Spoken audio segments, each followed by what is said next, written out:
Rights Group, a subgroup of Amnesty. Last term we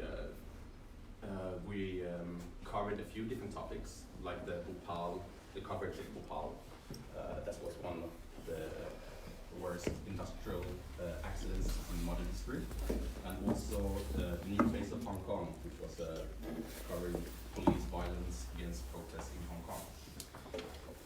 This year, though, we're going to focus more on climate crisis and what we as citizens, students, and just people from the earth can do to try to tackle the climate crisis, or what we can do. Focusing on businesses, but that will be like a second-hand thing. We will try to approach the climate crisis as much as possible. Let's see if I got anything. Yeah, we also have a piece of paper on the other side of this wall where you can write down your name and email if you want to join our group. Just the information you need. But that you can do in the break or after the lecture. So, enough about us. Now I want to introduce the lecturer. The man who's traveling over in Spain to Sweden to have speeches, all for free, about climate change. He's been a teacher, educator, and public speaker for most of his life.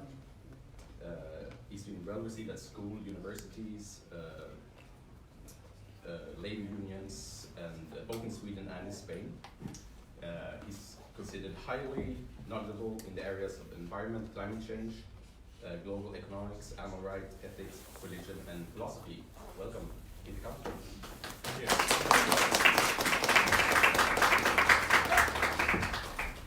Let's get the right thing here. There we go. Hi, I'm going to talk about extinction for an hour and a half or so. And the summary is I'm going to start with an introduction to the subject and what I'm going to be talking about. Then I'm going to start the first bit is going to be about the physical threats. I've tried to make that distinction. So physical threats are all the things that are destroying our nature. And then the social threats, all the things that are part of our society that we're doing. So that's kind of the distinction I'm making there. Of course, they're all connected, but yeah, that's how I'm going to talk about this. You heard a little bit about me. My name is Peter Kamström. I just want to mention one thing while it's in my mind. You mentioned Bhopal there. I just today, an hour ago, got an invitation to the first vegan festival happening on the 20th of March in Bhopal. So if anybody is interested in going to that, I can extend you the invitation to a vegan festival there. That should be fun. All right, I'm the editor-in-chief of Supervegobloggen. I'm a writer, a lot of stuff, and I'm a member of quite a few organizations here. I'm the president of the World Vegan Association in Spain. I'm also an activist. I often stand on the streets with signs. But let's get into the subject at hand now, the introduction. We often see in the news that the word extinction being used. And I set out about 2 years ago to, think this in some detail. How serious is this? You heard a lot of climate skepticism going on. And this is a real word, the word extinction. It's defined as 75% of all life on Earth dies out. And of course, there's no reason at all to believe that we will be among the 25% surviving. So that's what I started looking into about 2 years ago. How serious is this? Are they using that word incorrectly? And what are the actual threats? So that's the result. The result is this lecture. One of the concepts here is the tipping point. That at one point we will have a point where we can't turn back, and that's going to be illustrated. That glass can tilt, and one way or another it's going to fall. Right? It's going to fall back, and everything's going to be all right, or it's going to fall over, and it's going to be wet everywhere. Here's a few other illustrations of that point. And that idea that there is a tipping point is quite established now. Here is a few of those different kind of tipping points. A few of the things that we need to survive on this planet. Rockström published, Johan Rockström, right? He published a newspaper, an article about this not so long ago, where he talked about 12 of these points, and 9 of them are on the verge of collapsing now, or going the wrong way. So the concept of a tipping point is very important. I'm not going to be talking about all of these. I'm going to be talking about the ones that I understand. Of course, I'm not an expert in everything of this because this is a huge subject. This article kind of illustrates that there are 467 different threats that are related to climate change. And this is a Nature article, and most of my slides are not going to look like this because, of course, that's unreadable, right? They're going to look like this. The Guardian. The Guardian has summarized this. There's always science behind it, but I'm going to try to illustrate it in a simple way, and The Guardian is an excellent source for that kind of illustrations. So my point here is that there are a lot of different threats involved here, a lot of different changes. So one of the problems that we are looking at in terms of climate change is that more rapidly than we previously thought.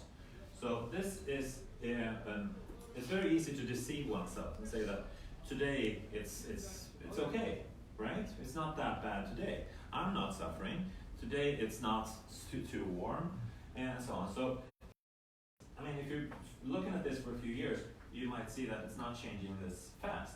But the thing we're going to be seeing in a lot of the graphs that I'll be showing is exponential growth. And this is the example of an exponential growth graph. And we're going to see a lot of those. And of course, when things start to go that, they can go really, really fast. The snowball example is also, a snowball that starts rolling up here is rather easy to stop. But once it gets some momentum, once it starts rolling, it gets heavier and heavier and rolls faster and faster. And once it's that size, it gets very, very difficult to stop, right? So that's what we're worrying about. That's what I'm going to be talking about, a lot of these things. I'm also going to be talking a lot about loops, or I'm going to be mentioning some of them. So the warmer temperatures that we're seeing now across the planet are, of course, leading to more sunlight absorbed that leads to less snow and ice, and that leads to more sunlight. So this becomes a loop, of course, where more heat leads to more heat. And that's the really scary. These are feedback loops. And those are really scary concepts. So, but then let's step back one step and think about this whole idea of extinction. It's easy to think, well, it never happened before, right? But in fact, it has happened before. It has happened many times before. On planet Earth, it has happened 5 times before. The last one we know rather well, that's the dinosaurs, right? So, but it's actually happened 5 times before on the planet. And it's actually happened to Homo species before also. The Homo heidelbergensis died out. The Homo, all of these things, right? All of those. Okay. And even this one, our closest relative, we all have some DNA from that. And they're all dead, right? They're all extinct. So it happened to species before. And Homo sapiens is what we are, of course. I would argue that Homo sapiens will not survive either if we not start becoming a totally different race. Homo rationalis or something like that, or the rational human. And that has never existed before. We have never acted rationally as a species. So that's what it's going to take. I'm going to talk a lot about the threats. We can do it. It's technically possible to do it, but we've never done this kind of change together. We've done it under pressure of a dictator or something like that. We've done some of these changes, but the amount of changes that needs to be done now are just staggering. It's happened. We almost died out once. We were down to 10,000 Homo sapiens. They believe that happened because of Mount Toba. It happened on Venus. Most likely, there was conditions at least for life on Venus. Mars, same thing. There most likely was conditions for life on Mars. There's not. We also have Easter Island, where people did live for quite a while. It used to be covered by forests. The people that moved there cut everything down, and then they died out. The plague, of course, almost killed all of us. This is the Europe population. As you see, there was a considerable bump there. Somewhere around 50% of us died out not so long ago. So it has happened before. So, almost at least. It has happened to our other Homo species, and it's happened on planet Earth many times before. All right. Feel free to interrupt, by the way. I'm going to be saying a lot of things. Some of them are going to be outrageous, and I'm of course hoping, very much hoping, that I'm wrong. So if I've misunderstood anything, please tell me so, because I really want to know that I'm wrong. Of course, that's one of the reasons I did this whole thing, that I'm hoping that I found out that, it's not so serious after all. So if you hear something that's wrong, just yell out, please. I want to hear it, definitely, okay? You're not shy, right? Nobody's shy here? Good, you're all ready to scream? Good. And I take that as a yes, everybody ready to scream? Yes, thank you, good, all right. So let's get into the physical threats then. This is of course an extremely current subject. You saw this one, the 12th of November, the European Union declared a climate emergency. Again, the Guardian was good at this. Our house is on fire. That's their summary of the situation. There's no argument anymore. The EU declared our house is on fire. So, anybody has a favorite action the EU Parliament has implemented since then? What have we done? It's three months now. Nothing? Really? Skeptical there. Nobody? He's absolutely right. We haven't done a single thing. Our house is on fire, but we haven't done a single thing in 3 months. That's quite a long time, of course. Yeah. So let's look at some graphs. This is a rather small one. Oxygen going straight down. They claim, this is from Forbes, Earth oxygen levels are declining and scientists don't know why. But it's rather clear, right? Where does the oxygen on the planet come from? Two sources, trees and of course cyanobacteria in the oceans, right? And what are we doing to the trees? Cutting them down. What are we doing to the oceans? We're fishing them dead, right? So, of course, that's one of the problems we have. The oxygen is going down. We all need oxygen to survive, right? Let's look at some other greenhouse gases. Of course, oxygen is not a greenhouse gas, but these other ones are greenhouse gases. These other ones, carbon dioxide, nitrous oxide, methane. Those three, these are, and you see, the trend is very, very clear. This is our scorecard. This is where we are right now. You see, it's very clear. We'll get into some details. Let's start with carbon dioxide. As you see, it's been stable. Stable. That's a very important word in this whole lecture. I'm going to talk about stability because we are relying on stability. It's been stable for the last 1,000 years, and then it skyrocketed. Anybody knows what it is at right now? The latest record? It was all over the news, right? No, I'm lying to you. It was not all over the news. If you're following Greta Thunberg on Twitter, you saw it because she announced it. It was 416. It was 416 for the first time in 40 million years, right? And the normal level, 275. That's what we had. That's the stable level that we've had on the planet for the last 1,000 years. If we look back a bit further, 400,000 years, you've seen that it's gone up and down a bit. 180 to 280. And why are we talking about 400,000 years? Well, that's how long the Homo species have been on the planet, about. So our level, this is our normal level. There's an organization called 350.org that claims that 350, we can manage that, that's sustainable. I don't know, but we have proof we managed that for 400,000 years, we survived. This level is not sustainable, it's not normal, right? All right, nitrous dioxide, same thing there.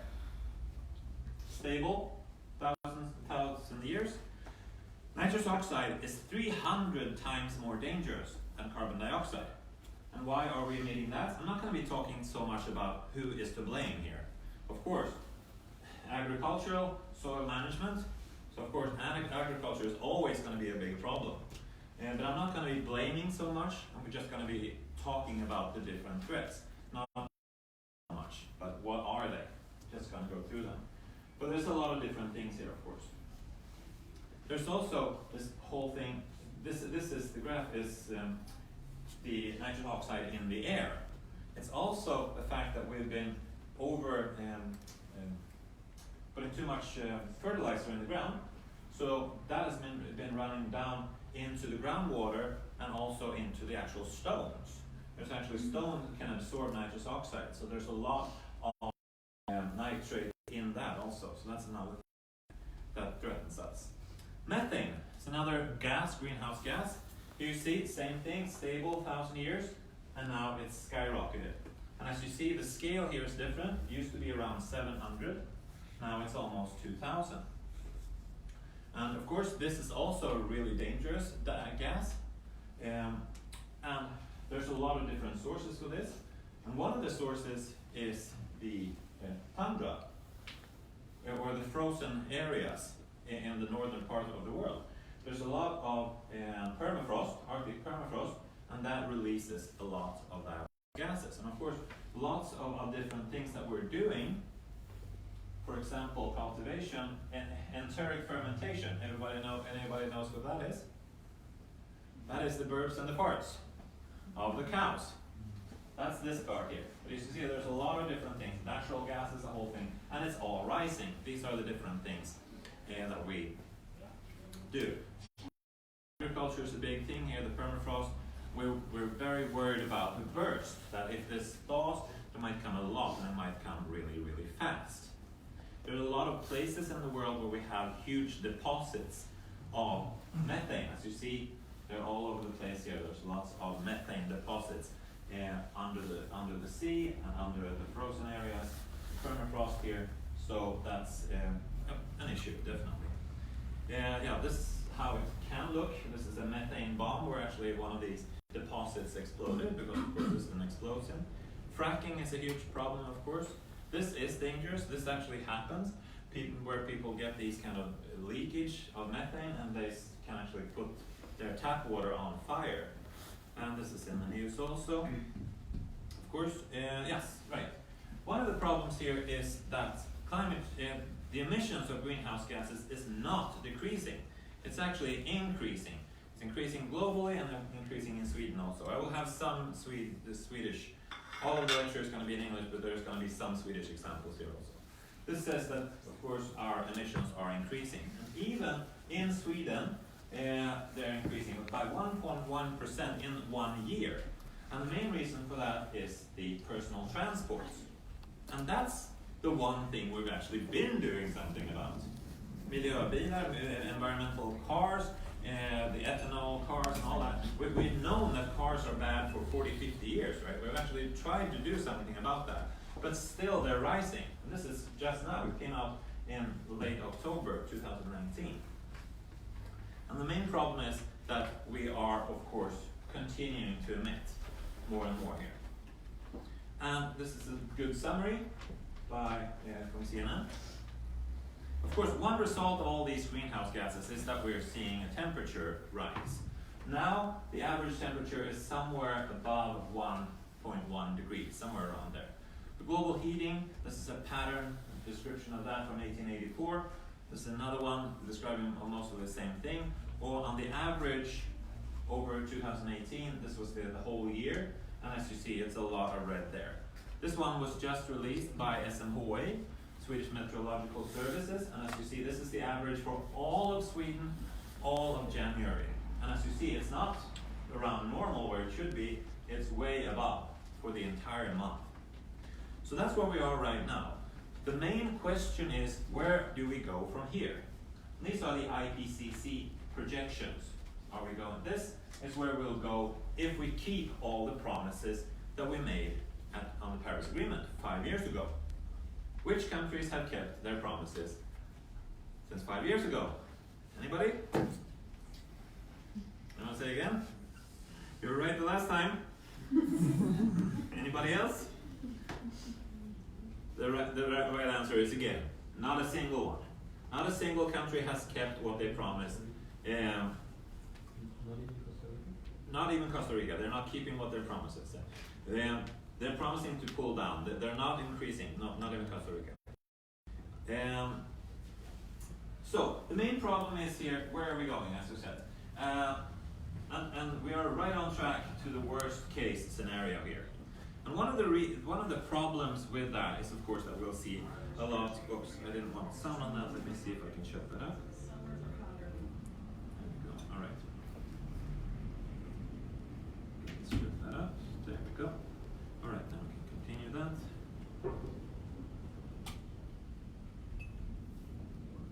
So I want to do the talking. Anyhow, so of course we're seeing a lot of extreme weathers.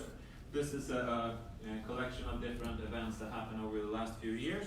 This one happened last 2 weeks. They got 6 meters of snow in Iran, and this video here to the right shows a snowstorm in Turkey. And of course these countries are not really prepared for snowstorms, and it's of course not normal for them to get this kind of weather this time, well, anytime really, right? Also in Antarctica, it was 20 degrees plus. That was also just last week. The 18th of February, it was 20 degrees on Antarctica. That is not normal, that is not sustainable. Of course, we're seeing lots of different storms, we're seeing floods all over the place now here in southern Sweden and England and all over the place. We'll talk more about fires. There's more fires across the world, droughts of course. And here's an example from last year. It was -3 in Greece, -23 degrees there. And of course last year we saw a lot of areas where they had 50 plus degrees. For example, Australia had 50 degrees in a lot of days. So the scientists who are looking at how is the world going to look in the future, they're using extremely strong words, such as uninhabitable for human beings. This is a map on how the world could potentially look at 4 degrees. Notice all the yellow areas, the entire US, most of Africa, and most of Asia. That's uninhabitable space. So in this scenario, we would all be friends, and we would all live up here in Scandinavia. And that's at 4 degrees. Most of the world, or these are billions of people that would have to move, right? So growing is of course difficult, because growing is the basis of all civilization. You grow something, you water, you wait, you harvest, you eat. The basis of all civilizations, right? If you can't rely on enough water coming, enough sun coming, not too many storms, etc., conventional growing will be difficult. This has never happened in history before. We'll be looking at lots of different disasters, of course, extinction events, superstorms, we talked about those. The 126 poorest nations in the world, they begged at the convention in Paris, they begged, let's please agree on 1.5 degrees. Of course, we agreed on 2 degrees. And of course, after that, what they did get was a report on what the difference between 1.5 and 2 degrees is. And it was huge. Here we see just that single half a degree increases problems, a lot of problems, a lot. And of course, the poorest nations are the ones that are going to be hit the hardest. We have one planet. Anybody are planning to migrate anywhere else? The Mars One program, anybody sign up for that? I paid 30 euros to get signed up to that, but it went bankrupt, so I guess it was 2. So I'm not going there. Moon base, hopefully, no. No, most of us, 10 to 11 billion people are going to be stuck on this planet, right? And we know that 29% of that planet is all we have. The remaining 71% is all water. We cannot live there, we cannot grow there, and so on. We need that land to absorb carbon dioxide, because that's the only method that we have so far of getting that carbon dioxide back. What we're doing? Well, we're just doing a lot of desertification. That's what's happening to the land. We are having a lot of animals grazing there. We're cutting down the forest, we're farming it, of course, we're building cities, and of course climate change is also influencing the land. You've seen that? We're losing about 12 million hectare of land every year. 12 million hectares to desertification every year on the planet. So that's of course cutting into those 29%. 29% is what we have, and then we cut down 12 million, and then of course the population increases all the time. So the area that we have to share is going to be less every year. So when we're talking about sustainable, when we're using that word, is something sustainable, we have to think about that. Is this sustainable if you multiply it by 11 billion people, right? That's what we always have to keep in mind. The cost of that lost area is about $42 billion every year. Another problem with the soil is soil depletion. We're using the soil way too much. And of course, one of the problems that we see there is B12. We're not getting enough B12. Everybody are not getting enough B12, not just vegans, everyone. In the US, this number is 37% that have acute B12 deficiency. And that is because there's not enough living material, enough living organisms in the earth. So we count about 40% of agricultural land, again, out of those 29%, of course, is today depleted. And also, most of the land that actually not have these guys, the earthworms. And we're destroying the soil cover of our planet, and this is happening really, really fast. So we're losing 1.4 billion hectares. Right, no, let's see. What did I have to say about that number? We have to think about how much we're going to be using. And now we're using, of course, a lot, and we have a lot less as time goes into the future here. This happens a lot. There's a lot of writing about this, of course, also. But let's get back to the forest. We've seen in the advertisements in Swedish TV every day that it's good to cut down Swedish forests, right? But all the foreigners, they should not cut down their forests, of course, right? Agree on that? You've seen that, right? You've seen Gunde Svan claiming that Swedish forests are wonderful. They're very sustainable to cut down the Swedish forests. But of course, the rainforest, we should not cut down them, right? So we need wilderness, and this is where wilderness exists in the world. So wilderness, we're talking a lot about biodiversity. And notice that the wilderness exists in not just a few places. In Europe, it hardly exists any wilderness at all. And this is, of course, because we impact this with everything that we're doing. We could, of course, replant again. We will not starve. And all of the survival plants that I've seen rely on rewilding, that we get more wild areas back. Also, another reason not to cut down the forests is because when you cut down the forest, we also kill the fungi, all the fibers under the forest. And that is actually the living being that actually binds the most carbon dioxide. It's not the forest, not the trees themselves, but it's the forest as a giant organism. We've known for a long time that cutting down the forest is a really, really bad idea.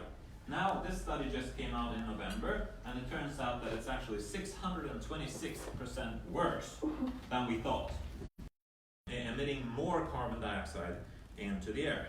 This is, of course, happening that we're cutting down the forest is happening in South America and Indonesia and Malaysia. It's also happening in Siberia, for example, and also in Congo and Africa. So this is where most of the deforestation is happening in the world. And as you see, Africa is another big problem area there. In Sweden, of course, we're cutting down what we call naturskogar. Naturskog is something that we haven't touched for the last 100 years. We don't have any urskog, we don't have any rainforest. We cut those down 5,000-7,000 years ago.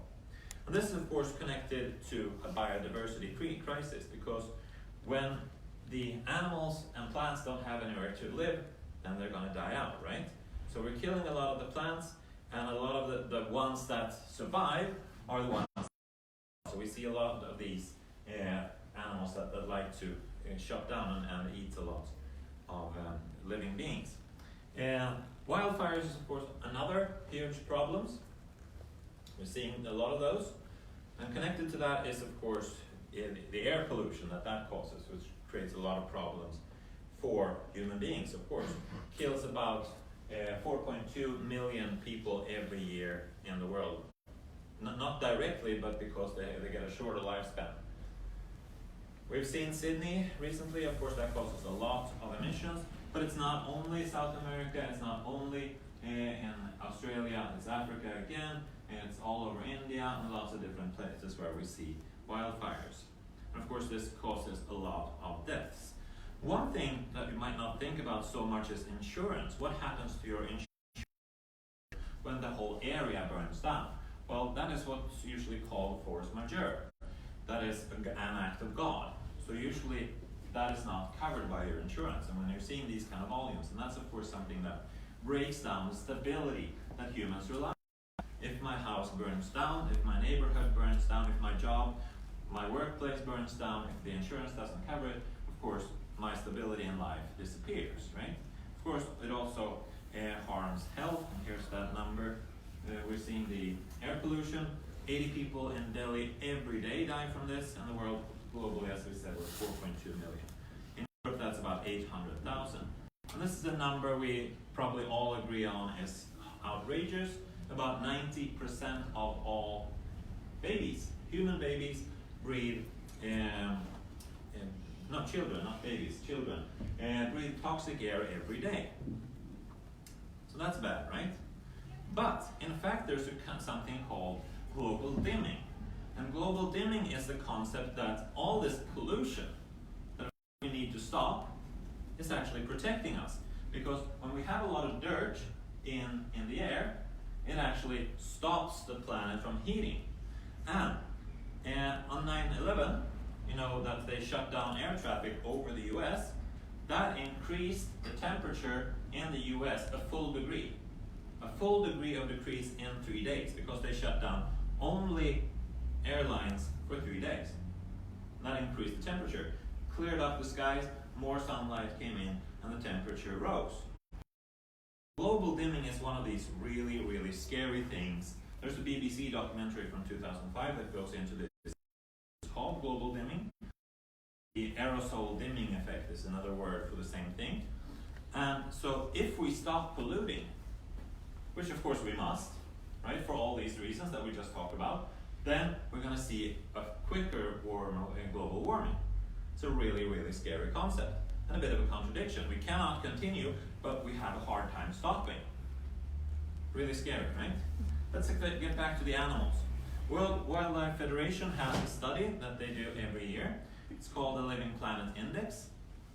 And this is the headline from 2016. But they said we declined by 67. They were a little bit off. We were about 60%. So we've lost about 60% of the living animals. Remember what the definition of an extinction was?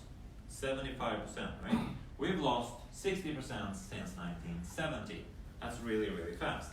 Here we see some example. The big cats, our closest relatives are of course the other apes. As you see, the trend is extremely clear, right? There are also lots of other examples where it's gone much, much worse, including water bird population, for example, because we're wasting the water so much, right? They've increased by 90% in Australia in a 37% study, in a 37-year study. And water pollution is, of course, a huge problem there. So these are the numbers of extinctions that we're seeing. The white is the expected number, the normal, the sustainable, you might say, number of extinctions in the world, and this is the observed. And of course, this is something that's extremely large. Now there is the illustration of that. And the main reason for all of this extinctions is loss of habitat, right? Overexploitation, climate change are also big ones. But the big ones is the gray one here. If they don't have anywhere to live. So again, we're back to the land usage, how we are using the land. Of course, water shortage is a huge problem. When animals don't have enough water, it's the same water table we're looking at, of course. Hunting is another problem, of course, a huge one. This is 10,000 years ago. Humans were 91% of the biomass on the planet. This is how it looks today. We are about 1% wild animals, and the rest of it is humans and livestock. So we've totally changed the face of the planet in just 10,000 years. This is another number, count a bit different, but it's 96%, but it's the same kind of idea.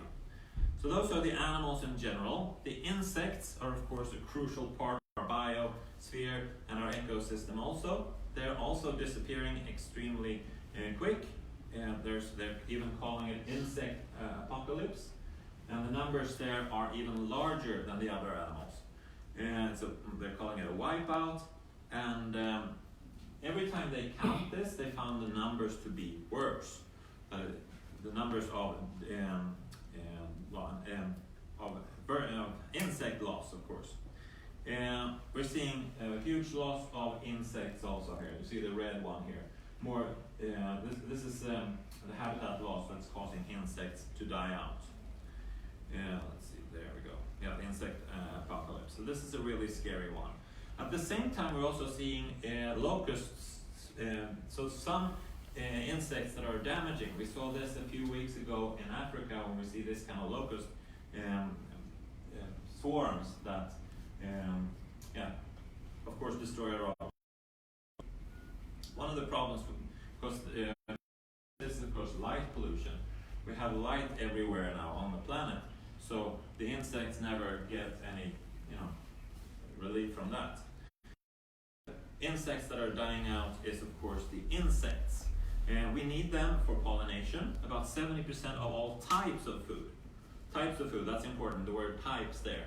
Not all calories, but 70% of all types of food is pollinated. So of all the things that humans can eat, about 70% of all types of food are pollinated. So pollination is hugely important. What's dying out here are the wild bees. The are doing okay. But the wild bees are dying out very, very quickly. So we're seeing a lot of that. So we're talking about extinction there. Let's see, we have some news about that also. Yeah, and of course that threatens food security and again stability. Groundwater, of course, all of this agriculture that we're doing is polluting the groundwater. And of course that comes a lot of dirty water from the farms. When we look at our planet, we often see it, we think of it as this, a blue planet with lots of water, right? But if we roll up all the water on the planet and look at it, this is the amount of water that we have. And that is including the salt water. And of course, we cannot use salt water. The water that we can actually use is the fresh water. So when we're saying to save the water, we're actually talking about save the fresh water. There's enough water in the oceans. That's not what we're worrying about. We're worrying about the fresh water. And the water that's freely available to us in rivers and lakes. All of this blob here, that actually has to be pumped up. The water that's freely available, rivers and lakes, that's that little dot down there. So we need to save the water, of course.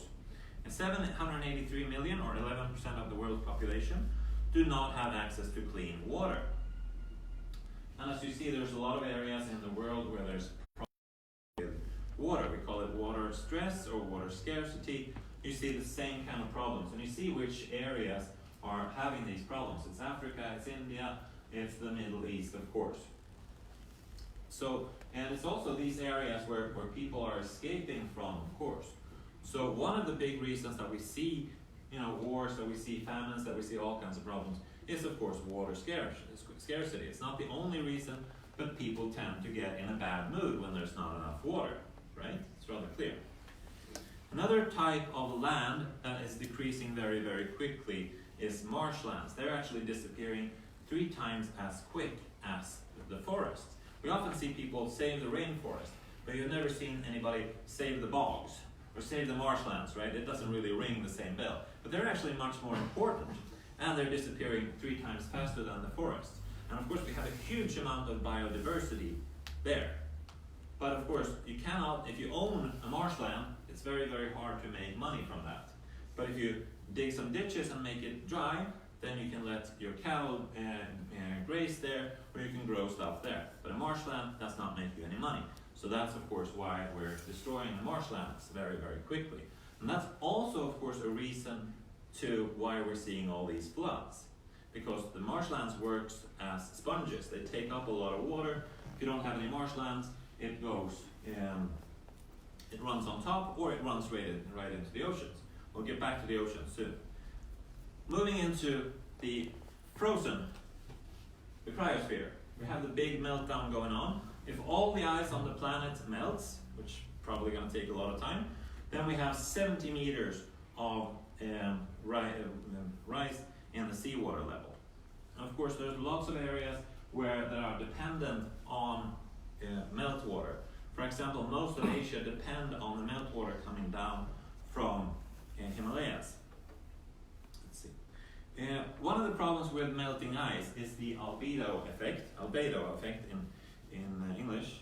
No, albedo effect, sorry, I'm getting this mixed up.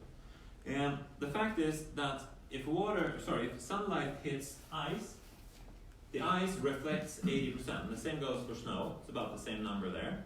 So the energy that comes down bounces back out into the atmosphere or leaving the planet.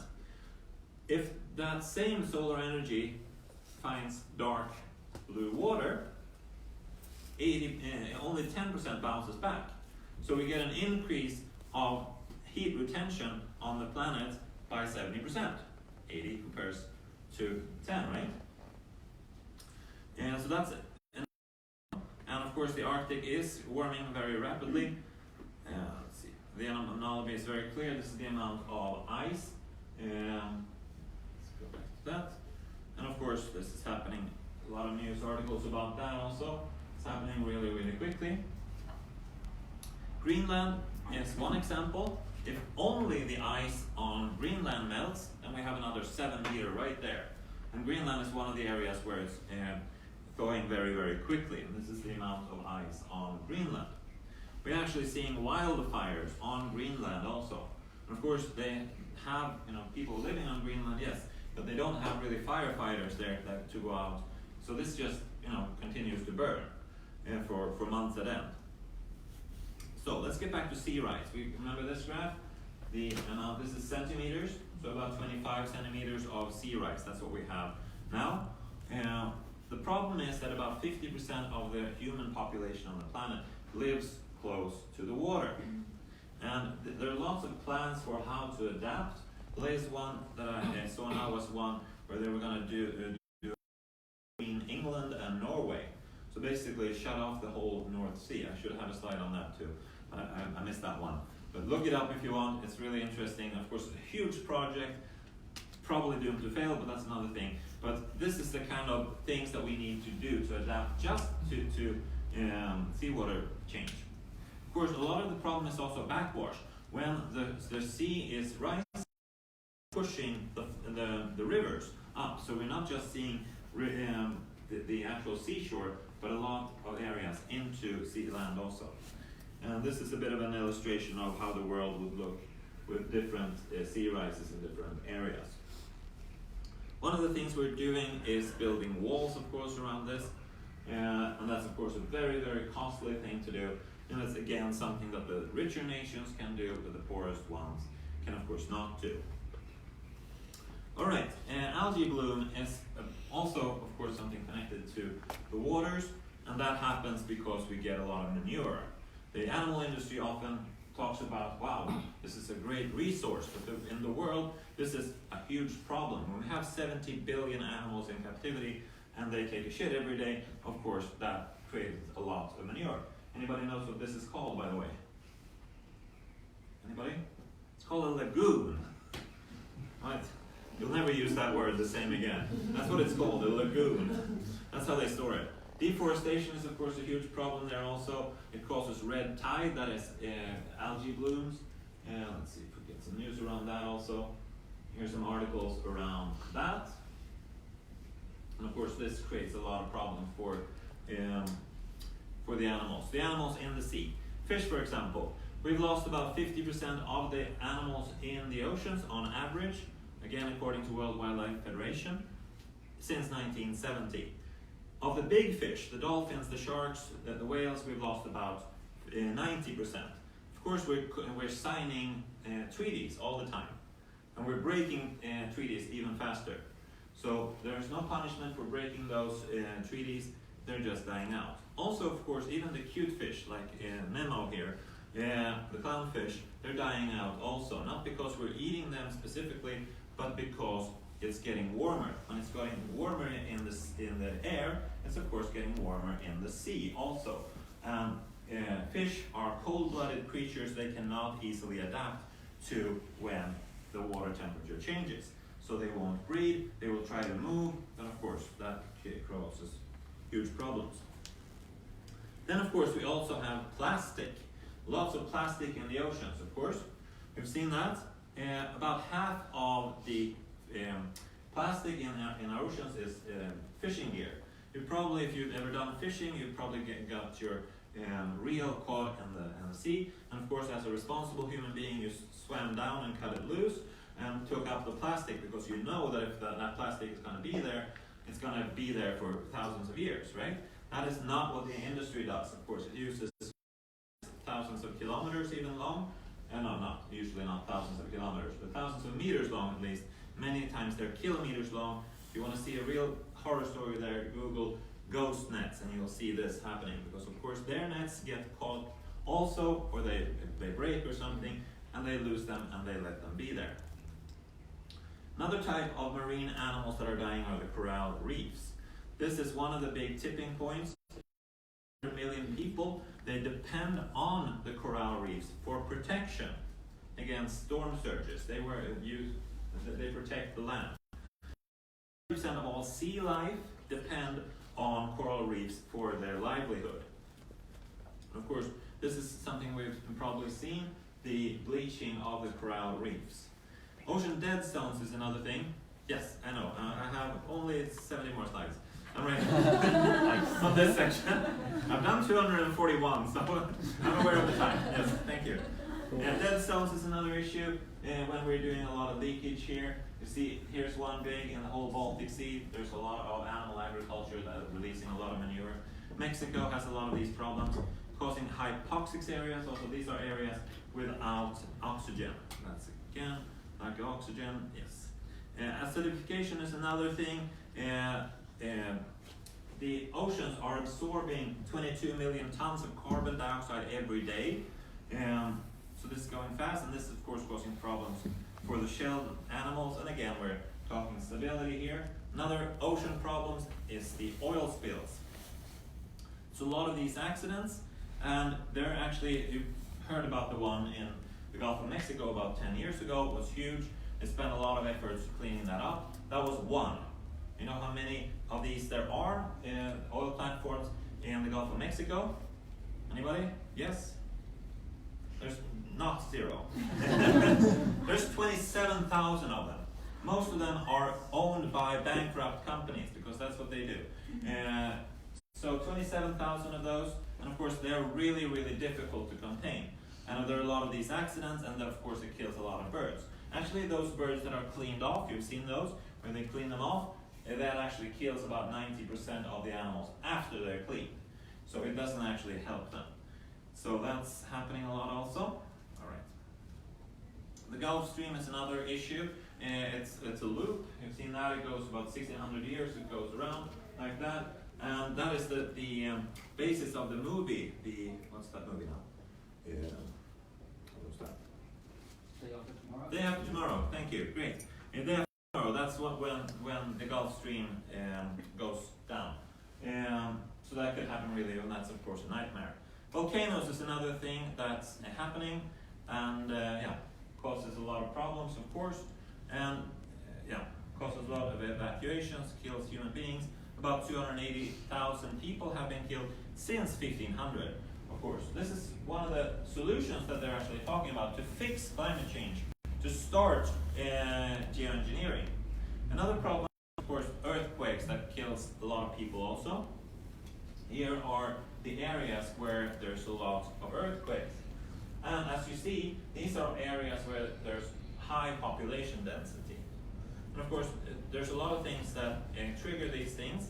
And one of the things is the pressure of the water. The ice is melting, there's more pressure on the tectonic plates. So this can actually cause more earthquakes and more problems.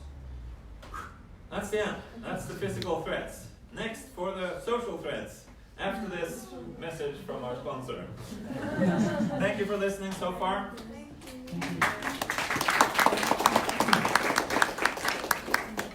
So we'll take a 7 to 10 minutes breaks from now on. Great. We're not on feed Yes. And total breaks.